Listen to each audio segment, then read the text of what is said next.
Iron within, iron without. Today, we're taking a look at one of the coolest Land Raider variants out there, the Spartan Land Raider. But not just any Spartan Land Raider. This could be a Hell Forged Spartan Assault Tank or a Relic Spartan Assault Tank. It all depends on where your allegiances lie. And here it is in the resiny flesh, so to speak. This was a commission. I was kind of clearing out some of my backlog, and White Metal Games is painting up some of my older models to fall in line with my current collection of Iron Warriors. So I wanted to share this with you guys because, well, why not?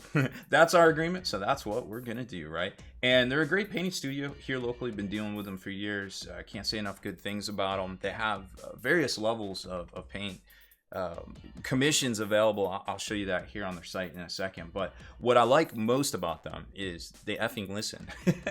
A lot of folks out there, you'll tell them, you're like, hey, I want to paint it this way, and hey, I need it by here. And you know how it is. It's kind of a crapshoot. But with them, they actually listen. They write it down. They communicate. And there's like spreadsheets. And, you know, you feel very confident about what you're getting, even if you're, you know, not actually paying for it, which is our case. You know, we're trading promotion and stuff for it. But this is the one they did for me, right? This is gold level, and we'll talk about that in a second. But here, check this out. This is the one I did for myself, right? So, like, I literally gave them all the paints. I said, hey, do it this way, right? And just kind of gave them, you know, a couple of ideas and techniques and, you know, how I generally paint this stuff. And they did a really good job. They didn't go quite as bright on the yellows, but I really didn't tell them to go all the way up. I just kind of put the paints in their hand and just so it would match on the tabletop. And it'll definitely match on the tabletop. So I am really happy with it. I guess as soon as I saw it, I was like, oh, it's great. It'll blend right in and it looks great. We used the Reaper Master Series steels, which kind of I guess they're like a pearlescent, and I really like those. Now what's cool about this the Forge World Spartan, if you're trying to get one for yourself, these are about I guess they end up being about $144 right now, $144, and then you can get whatever doors you want. I don't even know if they make these chaos doors anymore for the Iron Warriors. I think it all might be heresy. But fortunately or unfortunately, depending on how you look at it, my collection predates the game of Horus Heresy by at least 10 years. So I'm still trying to kind of match my existing stuff, but also get my stuff painted so I can play a little bit more Horus Heresy with my Iron Warrior. So really great work here. I really enjoyed everything they did, you know, right to they didn't even have to do a whole lot of work on the treads. It's a little cheat you can do is hit it with a little bit of the brown, and then you just come back in with some black. And you really don't even have to kind of tape off or do anything by hand. And I left them with some brass, and I didn't even realize they were going to use the brass etching on here, but they did in like 3 different spots. And I think it really looks great. It really worked out well. I'm very happy with this. They even did a little kind of heat fading right there and did all the little weathering underneath it. And I'm very happy with the paint job there, and we'll talk about the rules here in a second too. They also painted up my little Duder Man here in their gold level, which is, you know, kind of reserved for centerpiece models. Again, I just gave them the paints. This was a guy I was going to enter in Golden Demon many years ago. Never got around to finishing up, so I was like, you know what, just finish him up for me so I can put him on my other Oblitz and actually have 2 full squads of 3, because back in the day you didn't have to take them in 3s. So I had 5. I only ever painted 5. So if anybody ever tells you I was an OP Iron Warriors player, I only had 5 Oblitz, so I wasn't that OP. But it is what it is. Really, I did a little conversion. This was back when we had to use guitar wire. Remember guitar wire? Made out of metal that is stronger, way stronger than anything should be. Had to use needle nose pliers to bend all that stuff right there. Now you can buy like cast pewter bits, and you got the tentacle makers, and it's way easier to do. But that is actually guitar wire. Very hard to work with, but don't recommend it. Not very easy. But other than that, very happy with the paint job on this one as well. So here is their site. It's whitemetalgames.com. This is just kind of the homepage that you can dump right into. They've got all sorts of, I mean, it's fun to just come here and look around. Anytime I do a video for them, I usually look around. They have a ton of stuff on eBay. I actually found a typo form on their eBay store recently. That was kind of funny. They've got galleries in here with samples of different things, like gold level samples. That's actually what we have right here. This is a gold level commission. So it's a high quality level intended for special characters and upscale collections. Incorporate advanced tools painted by experienced painters. Well, I certainly hope so. And all sorts of stuff there, yada yada yada. And you can see some examples here which look very on par with what I just showed you. And then of course they can do even more with crazy LEDs and all sorts of different stuff there too. But like I said, what I like most about Wet Metal games is they're upfront with you. Everything has, you know, an example in here, so you kind of know what you're going to expect and stuff like that. Even the commissions, they break it down very, very, very thoroughly into a lot of different parts. Like, do you have to pay tax? Why do you have to pay tax? Even getting pictures for different levels, like, you know, because you don't want to scrutinize something that's not as good of a paint job as something that's like a gold level, you know. So that just makes sense, you know. They're just straightforward, upfront, and honest. And you know, like I said, I've been dealing with these folks for like 8-9 years now, so can't say enough good things about them. And the fact that they're painting up the rest of my Iron Warriors here, so I can actually play some Heresy sometime in the near future, has definitely got me a little bit giddy. So speaking of playing, let's talk about some rules for the Spartan.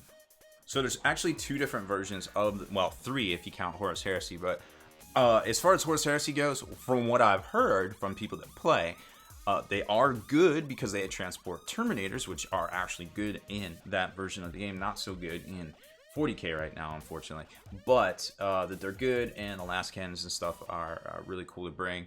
Generally, people do take them, but that is pretty much what I've been told. I don't know firsthand from that. As far as 40k goes, there's 2 different versions. You have the Loyalist ones right here, the Relic Spartan Assault Tank, and then of course the Hellforge Spartan Assault Tank as well. And strangely enough, they both have different pricing. Don't know why. One is 477, which is the Renegade one is 477. The Loyalist one is 497.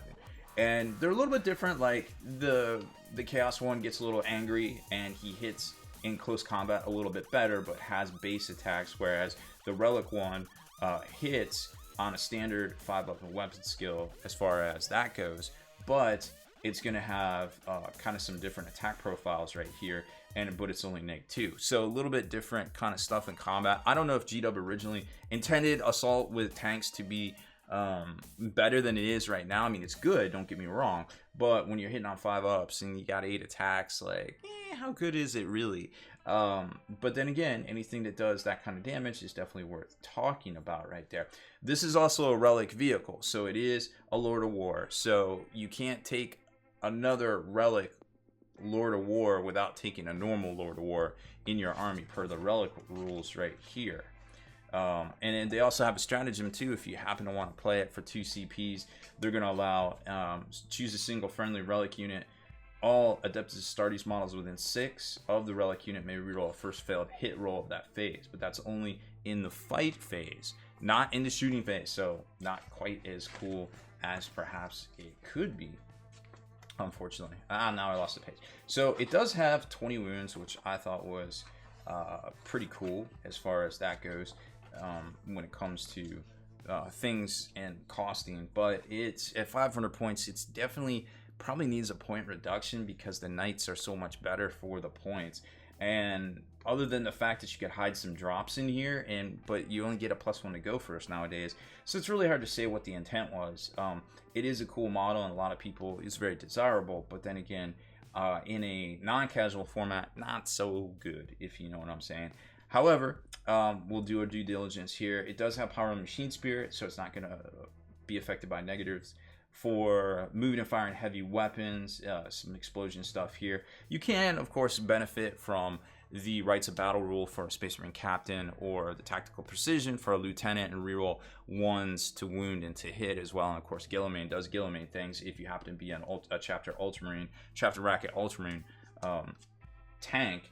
Then on the Chaos side of things right here, it isn't quite as good, but, and it does, the FAQ came out, and it does have the ability to move and fire heavy weapons without the negative. I think it's like Infernal Machine Spirit or something like that, without a points increase, so that was kind of nice to see.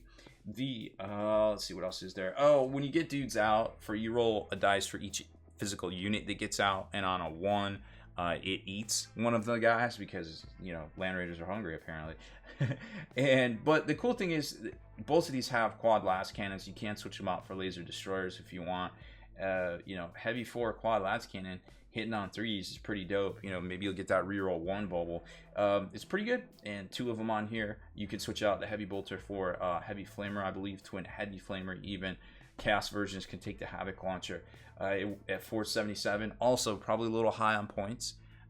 It seems that the Spartans are pretty much universally more effective. I don't want to say good, I'll say effective in Horse Heresy, at least from what I've heard from the Heresy players that I know. It seems like folks mostly usually only have one of them.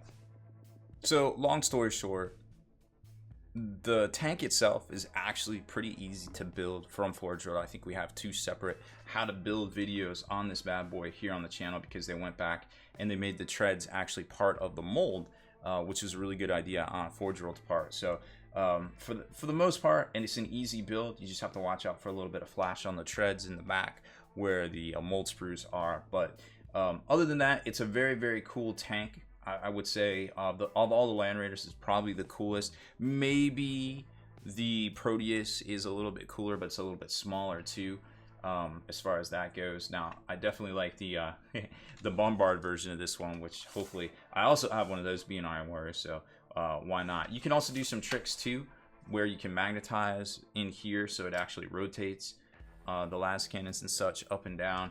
And while there isn't a whole lot of space in here to build a superstructure and magnetize your doors, you can use a little bit of poster tack to seal those in there in case you have to remove them. Of course, I can't grab it out of there right now, but it is not glued in, it's just poster tacked in. And this top turret here also is removable depending on what you want to do, or you could paint all of this separately as a different color depending on what chapter you have there. So a little bit of fun with the hobby. It's a really cool tank. If you're just looking for something different and this has been on your wish list for a while, I definitely recommend picking it up. It is a very fun and cool tank, and White Metal Games definitely knocked it out of the park with the paint job on this one here. So now I'm just waiting on some Tyrant Guard Terminators to put in this thing here and get some games of Heresy under my belt. So I hope you liked our little showcase video on the Spartan Assault Tank, both versions of it, and a little bit of Horse Heresy thrown in too. If you like these type of videos here on the channel, make sure you hit that subscribe button and turn on notifications so you can be the very first to like and comment on all our videos.